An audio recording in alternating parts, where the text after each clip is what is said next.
Hello friends, TopShelfToy here. I was replaying Uncharted Drake's Fortune and having a great time with it. I thought I'd do a little informational video about it. You might call it a game-passionate recap. By the end of this video, you should have a good understanding of what Uncharted is all about. Let's get to it. Spoilers ahead. To help understand Uncharted, you should know about Naughty Dog. Naughty Dog is an American video game developer based in Santa Monica, California.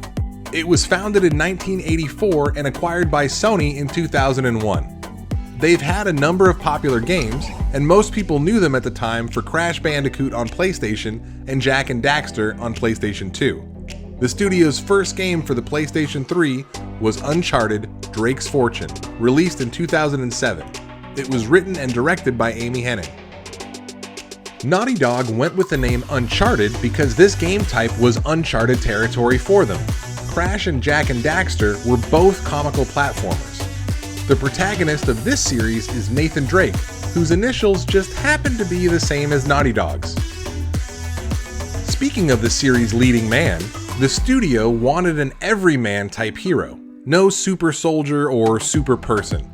In this game, Drake is 30 and he ages as the series goes on.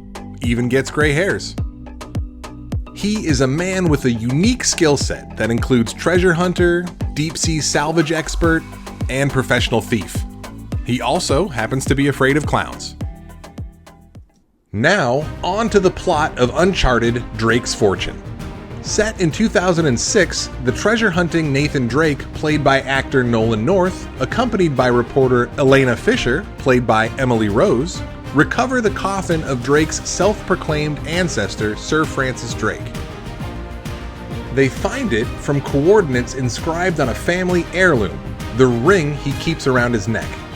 Turns out that instead of a body, they find Sir Francis Drake's diary, which holds the location of El Dorado. Naturally, they are attacked by pirates and Nate's boat is destroyed. The pair is rescued by Victor Sully Sullivan, played by Richard McGonigal. Sully's seaplane is named Hog Wild, which is a reference to a hard level in Crash Bandicoot. As the three recuperate, Nate and Sully decide that Elena, whose skills include being an American journalist, TV personality, and foreign correspondent, would bring too much attention. So, they ditch her at the dock. After heading to the diary's location, the boys realize that El Dorado isn't a city, but in fact a golden idol, and it's been removed. They follow the tracks and run into a Nazi U-boat. Inside the U-boat, they find a missing page from Drake's diary, indicating an island that the statue must have been taken to. Enter the mercenaries, led by the obviously criminal Gabriel Roman, played by Simon Templeman, and his lieutenant Atok Navarro, played by Robin Atkin Downs. Turns out Sully owes Gabriel Roman a big-time debt. Sully gets shot in the chest, and Nate manages to get away. In the escape, he runs into Elena, and the two of them fly to the island.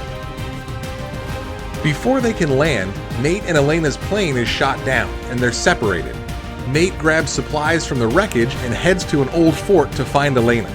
She has been grabbed by pirates who are led by Nate's old associate, Eddie Roja, played by James C. The pair get away and manage to find records that show the statue has been moved further inland.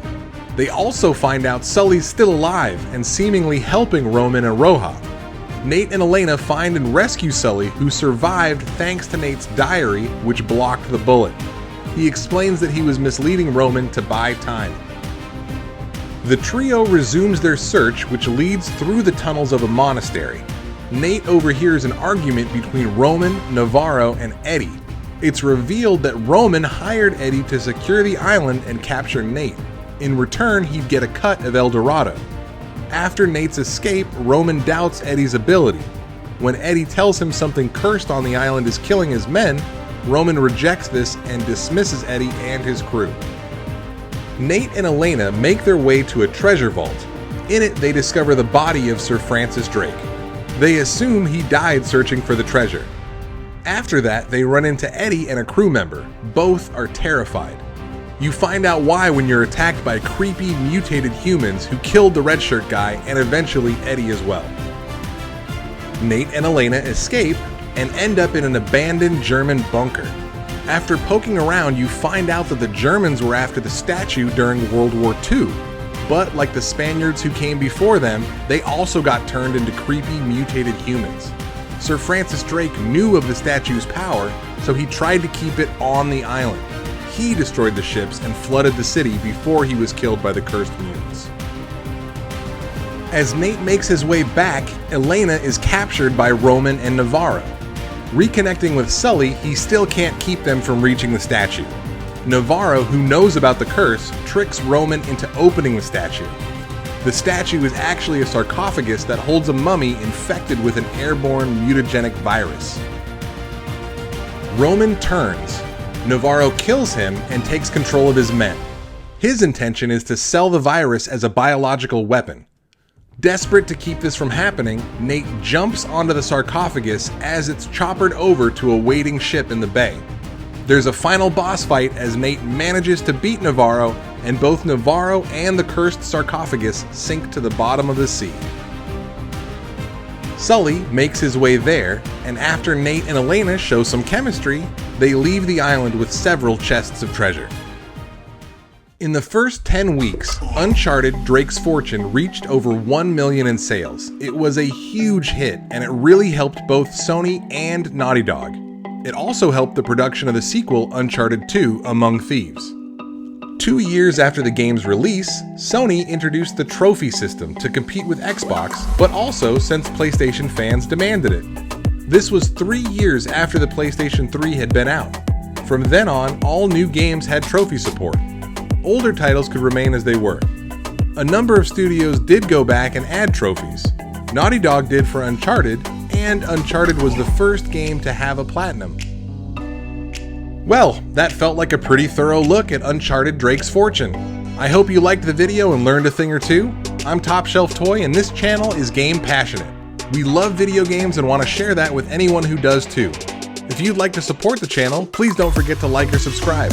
Just like Sir Francis Drake's motto, thus from small beginnings, great things will come. Thanks for watching and spending time with us. We'll see you soon.